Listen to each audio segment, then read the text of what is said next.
ಕರ್ನಾಟಕದ number 1 PU college Excel PU college Guruvayanakere. ರಾಜ್ಯದಲ್ಲಿ ಒಂದು ದೊಡ್ಡ ಚರ್ಚೆ RSS ನ ಬ್ಯಾನ್ ಮಾಡಬೇಕು ಅನ್ನೋ ವಿಚಾರವನ್ನು ಮತ್ತೆ ಸರ್ಕಾರಿ ಶಾಲೆಗಳಲ್ಲಿ ಖಾಸಗಿ ಶಾಲೆಗಳ ಅನುದಾನಿತ ಶಾಲೆಗಳ ಆವರಣದಲ್ಲಿ ಶಾಖೆಗಳು ನಡೆಯಬಾರದು ಅನ್ನೋ ವಿಚಾರ. ನೋಡಿ, ಶತಾಬ್ದಿ ವರ್ಷ ಇರೋದ್ರಿಂದ ನಮ್ಮ ವೈಚಾರಿಕ ಹಿನ್ನೆಲೆ ಇರುವಂಥ ನಮ್ಮ ಮಾತೃ ಸಂಸ್ಥೆಯ ಬಗ್ಗೆ ಹಲವಾರು ಟೀಕೆ ಟಿಪ್ಪಣಿಗಳನ್ನ ಮಾಡ್ತಾ ಇರೋದನ್ನು ನಾವು ನೋಡಿದ್ದೀವಿ. ಎಲ್ಲವನ್ನ ಮೆಟ್ಟಿ ನಿಂತು ಧರ್ಮ ರಕ್ಷಣೆ ಮತ್ತು ರಾಷ್ಟ್ರೀಯತೆ ಬಗ್ಗೆ ಅಪಾರವಾದಂಥ ಶಕ್ತಿಯನ್ನು ಮತ್ತು ಕಲ್ಪನೆಯನ್ನು ಕೊಡ್ತಿರೋವಂಥದ್ದು RSS. ಅದ್ರ ಬಗ್ಗೆ ಮಾತನಾಡಬೇಕಾದ್ರೆ ಭಾಳ ಜವಾಬ್ದಾರಿಯುತವಾಗಿ ಮಾತನಾಡಬೇಕು.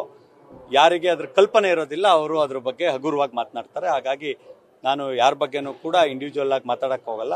ಆದರೆ ಒಂದು ವಸ್ತುವಿನ ಹಿನ್ನೆಲೆ ಅಥವಾ ಒಂದು ವಿಚಾರದ ಹಿನ್ನೆಲೆ ಗೊತ್ತಿಲ್ಲದೆ ಗಾಳಿಯಲ್ಲಿ ಗುಂಡೊಡಿಬಾರ್ದು ಅನ್ನೋದು ಮಾತ್ರ ನಾನು ವಿನಂತಿಯನ್ನು ಮಾಡ್ತೀನಿ. ತಾಯಿ ಆಸ್ತಾಂಬೆ ಎಲ್ಲ RSS ಬಗ್ಗೆ ಕಾಳಜಿ ಇರೋವಂಥವ್ರನ್ನ ಇಲ್ಲದೆ ಇರೋವಂಥವ್ರು ಎಲ್ಲರಿಗೂ ಕೂಡ ಸದ್ಬುದ್ಧಿ ಕೊಡಲಿ, ಎಲ್ಲರೂ ಕೂಡ ದೇಶದ ವಿಚಾರವಾಗಿ ಒಗ್ಗಟ್ಟಾಗಿರೋಂಥ ಸದ್ಬುದ್ಧಿ ಕೊಡಲಿ ಅಂತ ಪ್ರಾರ್ಥನೆ.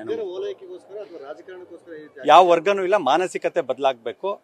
RSS ಯಾವ ರೀತಿ ಕಾರ್ಯಶೈಲಿ ಇದೆ, ಯಾವೆಲ್ಲ ಕೆಲಸಗಳಲ್ಲಿ ತೊಡಗಿಸ್ಕೊಂಡಿದೆ, ಯಾವ ರೀತಿಯಾಗಿ ದೇಶದ ಅಖಂಡತೆ ಮತ್ತು ಯುವ ಸಮೂಹದಲ್ಲಿ ರಾಷ್ಟ್ರೀಯತೆಯನ್ನು ಬೆಳೆಸುವಂಥ ಕೆಲಸವನ್ನು ಮಾಡ್ತಿದೆ, ಅದ್ರ ಬಗ್ಗೆ ಹಗುರವಾಗಿ ಮಾತನಾಡಬಾರ್ದು ಅಂತ ಯಾರೇ ಇರಲಿ ಹಗುರವಾಗಿ ಮಾತನಾಡಬಾರ್ದು ಅಂತೇಳಿ ವಿನಂತಿ ಮಾಡ್ತೀನಿ.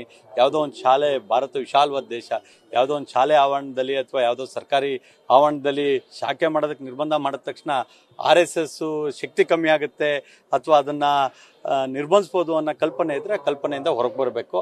ಅದನ್ನು ಮೀರಿ ಬೆಳೆದಿರೋವಂಥ ಸಂಸ್ಥೆ RSS. ಹಾಗಾಗಿ ದೇಶದ ರಾಷ್ಟ್ರಪತಿ, ದೇಶದ ಪ್ರಧಾನಮಂತ್ರಿಗಳು RSSನಲ್ಲಿ ತಮ್ಮ ದಿನನಿತ್ಯದ ಚಟುವಟಿಕೆಗಳನ್ನು ಮಾಡಿ ಒಂದು ಉತ್ತಮ ರೀತಿಯಲ್ಲಿ ಸಮಾಜದ ಕೆಲಸವನ್ನು ಮಾಡೋದಕ್ಕೆ ರೂಪುಗೊಂಡಿರುವಂಥ ವ್ಯಕ್ತಿತ್ವಗಳನ್ನು ನಾವು ನೋಡ್ತಿದ್ದೀವಿ. RSS ಬಗ್ಗೆ ಯಾವ ರೀತಿಯಾಗಿ ಮಾತನಾಡಬೇಕು ಅನ್ನೋ ಕಲ್ಪನೆ ಮಾತನಾಡೋಂಥವ್ರಿಗೆ ಇರಬೇಕು ಅಂತ ವಿನಂತಿಯನ್ನು ಮಾಡ್ತೀನಿ. Thank you. ನ್ಯೂಸ್ ಫಸ್ಟ್, ನಿರ್ಭೀತಿಯಿಂದ ನಿಮ್ಮ ಪರವಾಗಿ.